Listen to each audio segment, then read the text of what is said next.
आज है 10 दिसंबर, दिन मंगलवार। खबरों के बढ़ने से पहले एक नजर सुर्खियों पर। बीपीएससी 70वीं प्री में धांधली रोकने के लिए सरकार सख्त, ईओयू ने जारी की एडवाइजरी। किसी तरह की सूचना देने के लिए हेल्पलाइन नंबर भी हुआ जारी। 11 दिसंबर को लखीसराय में रोजगार मेला, सुबह 10:30 बजे से शाम के 4 बजे तक मेले का होगा आयोजन। भाग लेने के लिए एनसीएस पोर्टल पर करें रजिस्ट्रेशन। असंतोषजनक जल आपूर्ति योजनाओं की होगी मरम्मत, 1,16,000 योजनाओं का हुआ निरीक्षण। स्वच्छ नीड ऐप हुआ लॉन्च। अब रक्त के लिए परेशान होने की जरूरत नहीं, बिहार में रक्त केंद्रों की पर्याप्त होगी उपलब्धता, स्वास्थ्य मंत्री ने दी जानकारी। अचानक मौसम में हुआ बदलाव, बिहार में कड़ाके की ठंड हुई शुरू। जानिए प्रदेश में आज का मौसम। आईआरसीटीसी को तकनीकी खामी का करना पड़ा सामना, आज शाम 4 बजे तक रहेगी परेशानी। नया अकाउंट नहीं बना पाएंगे यूजर। WTC के फाइनल में भारत की राह हुई कठिन, ऑस्ट्रेलिया के खिलाफ भारत को जीतने होंगे 3 मैच। फाइनल में पहुंचने की बढ़ेंगी उम्मीदें। भारत की नवरत्न कंपनियों में से एक नेवेली लिग्नाइट कॉर्पोरेशन यानी NLC ने ग्रेजुएट और टेक्नीशियन अप्रेंटिस के पदों पर भर्ती निकाली है। इस भर्ती के लिए आवेदन 9 दिसंबर 2024 से शुरू हो चुके हैं। इच्छुक उम्मीदवार NLC की आधिकारिक वेबसाइट www.nlcindia.in पर जाकर ऑनलाइन फॉर्म भर सकते हैं। 3 जनवरी 2025 तक फॉर्म भरने के बाद इसकी हार्ड कॉपी और जरूरी दस्तावेजों को निर्धारित पते पर भेजना होगा। इसका पता the general manager learning and development centre block 20 NLC India limited नवेली 607803 है। इस भर्ती के तहत कुल 588 पद भरे जाएंगे। ग्रेजुएट अप्रेंटिस को 15,028 रुपए और टेक्नीशियन अप्रेंटिस को 12,524 रुपए प्रतिमाह स्टाइपेंड मिलेंगे।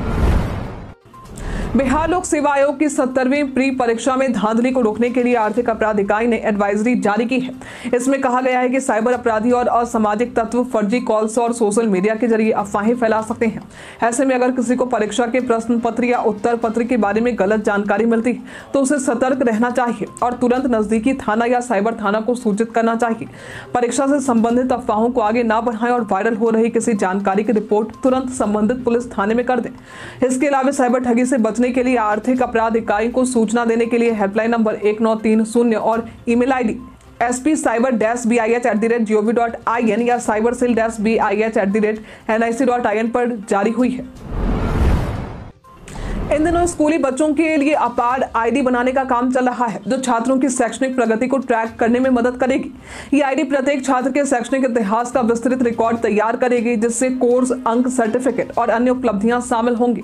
यह योजना केंद्र सरकार की one nation one student ID scheme का हिस्सा है। प्रत्येक छात्र को 12 अंकों का यूनिक आईडी नंबर मिलेगा, जो आधार कार्ड से लिंक होगा। इस आईडी में छात्र की व्यक्तिगत जानकारी, मार्कशीट, सर्टिफिकेट और अन्य दस्तावेज होंगे। अपार आईडी से छात्रों के लिए वेरिफिकेशन, स्कॉलरशिप और सरकारी योजनाओं का लाभ प्राप्त करना आसान होगा। नए साल से पहले बीते दिन बिहार सामान्य प्रशासन विभाग ने बिहार सचिवालय सेवा में कार्यरत 63 अधिकारियों और कर्मचारियों को बड़े पैमाने पर प्रमोशन दिया है। इस प्रमोशन में उप सचिवों को निदेशक, संयुक्त सचिव स्तर बनाया गया है, जबकि अवर सचिवों को उप सचिव और प्रशाखा पदाधिकारियों को अवर सचिव के पद पर पदोन्नत किया गया है। जिन अधिकारियों का प्रमोशन हुआ है उनमें शशि भूषण शर्मा, संजय कुमार सिन्हा, उमेश चंद्र, विनोद कुमार और विनय कुमार शामिल हैं, जिन्हें उप सचिव से निदेशक, संयुक्त सचिव स्तर का पद दिया गया। इसके अलावा अन्य कर्मचारियों को भी पदोन्नति प्राप्त हुई। सर्दी में वाटर हीटर रॉड यानी इमर्सन रॉड का इस्तेमाल बहुत आम है, लेकिन इसे इस्तेमाल करते वक्त सावधानी बरतनी जरूरी है। पुराने हीटर रॉड का उपयोग ना करें और हमेशा इसे प्लास्टिक की बाल्टी में ही डालें। लोहे की बाल्टी से बचें, ये आपके लिए खतरनाक साबित हो सकती है। स्विच ऑन करने से पहले रॉड को पानी में डालें और स्विच ऑन करने के बाद बाल्टी को ना छुएं। अगर पानी कम हो तो हीटर ऑन रहते हुए उसमें पानी ना डालें, इससे करंट लग सकता है। कभी भी गर्म पानी निकालते समय रॉड को ना छुएं। रॉड को बंद करने के तुरंत बाद ना निकालें, 15-20 सेकंड तक इंतजार करें। नया इमर्सन रॉड खरीदते वक्त ISI मार्क और सही वोल्टेज वाले रॉड का चयन करें। बीपीएससी द्वारा प्रधानाध्यापक पद पर नियुक्ति के लिए अनुशंसित अभ्यर्थियों की काउंसलिंग की तिथि बदल गई है। अब ये काउंसलिंग 20-21 दिसंबर को आयोजित की जाएगी, जो पहले 12 से 13 दिसंबर को निर्धारित थी। काउंसलिंग का समय सुबह 9 बजे से शाम 5 बजे तक रहेगा। सत्यापन के लिए अभ्यर्थियों को उनके वर्तमान जिले के प्रमंडलीय मुख्यालय में बुलाया जाएगा और जो राज्य से बाहर है उन्हें पटना में सत्यापन के लिए बुलाया जाएगा। काउंसलिंग 5 स्लॉट में होगी और अभ्यर्थियों को समय और तिथि की जानकारी SMS के माध्यम से दे दी जाएगी। अभ्यर्थियों को सत्यापन के समय सभी जरूरी कागजात जैसे आधार कार्ड, शैक्षणिक प्रमाण पत्र और अनुभव प्रमाण पत्र लाना जरूरी है। बीते दिन मुख्यमंत्री ने विश्व की सबसे बड़ी खेल प्रतिभा खोज प्रतियोगिता का मशाल जलाकर शुभारंभ किया। कार्यक्रम का आयोजन पाटलिपुत्रा खेल परिसर कंकर बाग के इंडोर स्टेडियम में हुआ। सीएम नीतीश ने 7 उत्कृष्ट खिलाड़ियों को 20 लाख रुपए सालाना की छात्रवृत्ति प्रदान की। साथ ही खेल किट का वितरण भी किया। कार्यक्रम की शुरुआत राष्ट्रगान के साथ की गई। IRCTC को 9 दिसंबर को तकनीकी खामी का सामना करना पड़ा, जिसके कारण यात्री 1 घंटे तक टिकट बुक नहीं कर पाए।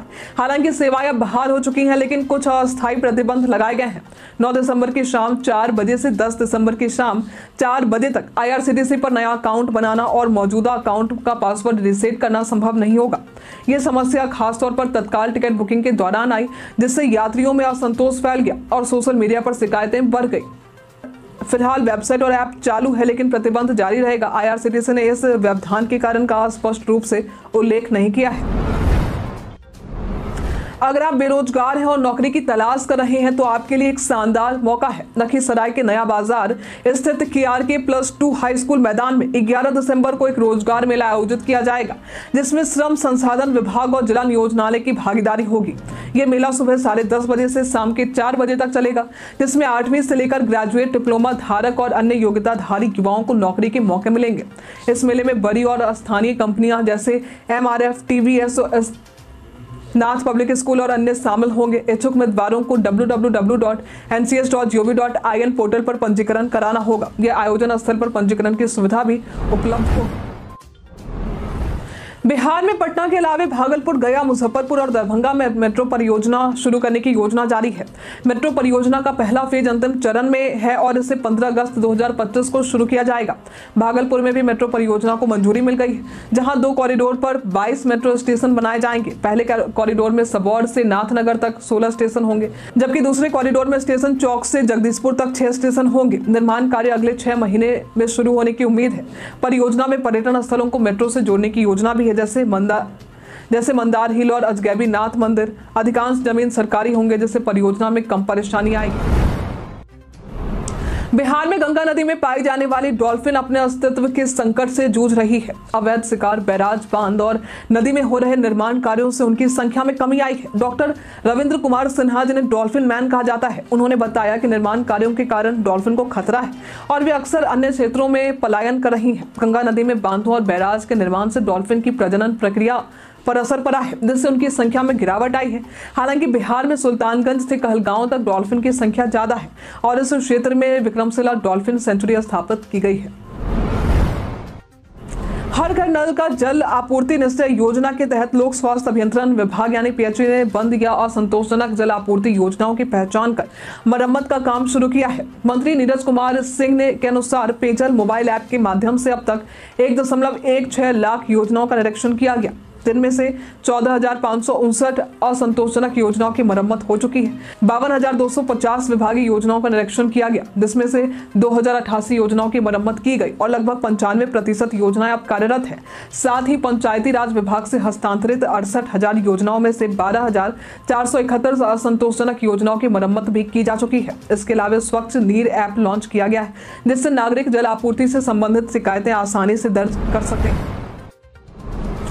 बिहार के स्वास्थ्य मंत्री मंगल पांडे ने कहा है कि अब राज्य में रक्त की आवश्यकता पर चिंता करने की जरूरत नहीं है।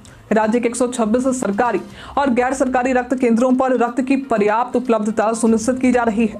इसके अलावा लोग हेल्पलाइन नंबर 104 पर संपर्क कर तुरंत रक्त प्राप्त कर सकते हैं। ग्रामीण क्षेत्रों में ब्लड बैंकों की कमी को दूर करने के लिए 21 सितंबर के बाद रक्त संग्रह इकाइयों की संख्या 6 से बढ़कर 64 की गई है।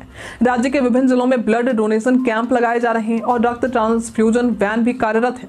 इसके अलावा थैलेसीमिया, हेमोफीलिया और अन्य मरीजों को निःशुल्क रक्त भी उपलब्ध कराया जा रहा है। ठंड का मौसम स्मार्टफोन के लिए भी चुनौतीपूर्ण हो सकता है, क्योंकि ये बैटरी और परफॉर्मेंस पर असर डालता है। कम तापमान में लिथियम आयन बैटरी की रासायनिक प्रतिक्रिया धीमी हो जाती है, जिससे बैटरी जल्द खत्म होता है। ठंड के कारण स्मार्टफोन की टच स्क्रीन की सेंसिटिविटी भी घट सकती है, जिससे टच कमांड सही से काम नहीं करते। इसके अलावा अत्यधिक ठंड से स्क्रीन भी बंद हो सकती है। इससे बचने के लिए फोन को गर्म स्थान पर रखें, लेकिन सीधे हीटर या आग के पास ना रखें। बैटरी को पूरी तरह से डिस्चार्ज होने से बचाएं और पावर बैंक से कनेक्ट रखें। फोन को नमी से बचाकर रखें और स्क्रीन को साफ कपड़े से पोंछें।